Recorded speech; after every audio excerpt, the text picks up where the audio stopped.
L'alliance peut s'établir entre l'âme, la psyché de l'homme et les puissances du mal. Les esprits séducteurs, 1 Timothée 4, 1. L'objectif est atteint lorsque la faculté de discerner le bien et le mal est troublée. L'homme est devenu comme l'un de nous pour la connaissance du bien et du mal. Genèse 3, 22. La connaissance n'est pas mauvaise en soi, bien qu'il serait mieux pour l'homme de ne pas connaître certaines choses.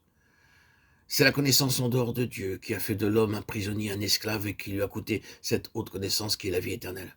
C'est ici la vie éternelle qu'ils te connaissent toi, le seul vrai Dieu, et celui que tu as envoyé, Jésus-Christ, Jean 17, 3. Le prix en fut une intelligence obscurcie, Éphésiens 4, 18.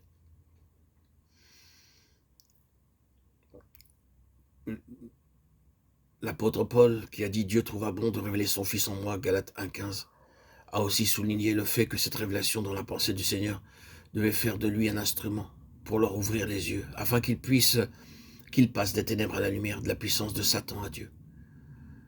Acte 26, 18. Dieu qui a dit que la lumière brille du sein des ténèbres a fait aussi briller sa lumière dans nos cœurs pour que la connaissance de la gloire de Dieu resplendisse en la personne de Jésus-Christ, 2 Corinthiens 4, 6.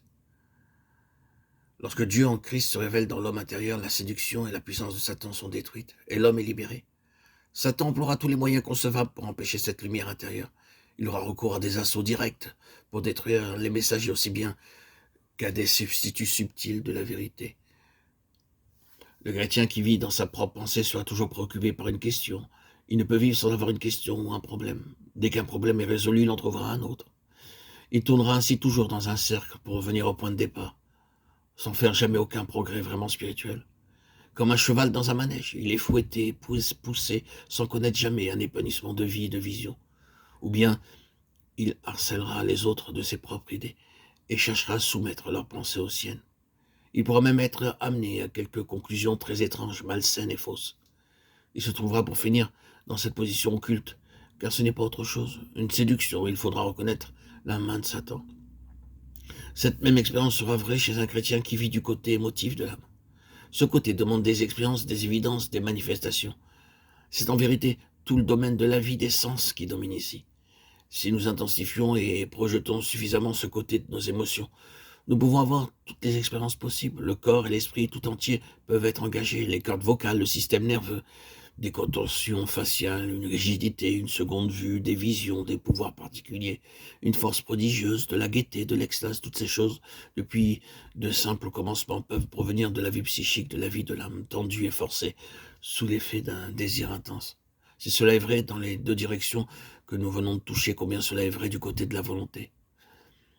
Une âme impétueuse, impérative, cassante, qui n'est pas sous le gouvernement du Saint-Esprit est une menace terrible pour les intérêts de Dieu. Elle prendra des décisions, adoptera des moyens, assurera ses buts, occupera ses positions au nom de sa dévotion pour Dieu. Et ce ne seront que des tours de Babel, des pyramides d'Égypte, des Ishmaël, d'Abraham, non pas d'Abraham. Il y aura pour finir beaucoup de remords liés à de tels efforts accompagnés du désir qui n'ait jamais existé.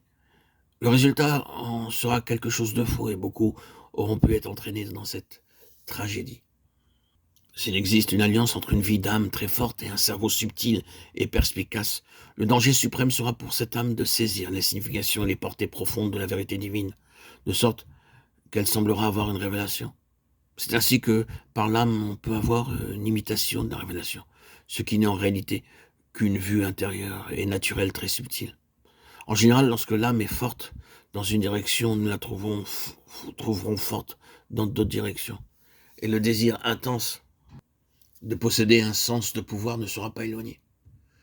Cette vue intérieure, intense, cette capacité de saisir rapidement et fortement les choses demanderont comme complément une occasion de se faire valoir. Cela aura pour effet d'amener d'autres âmes sous son influence.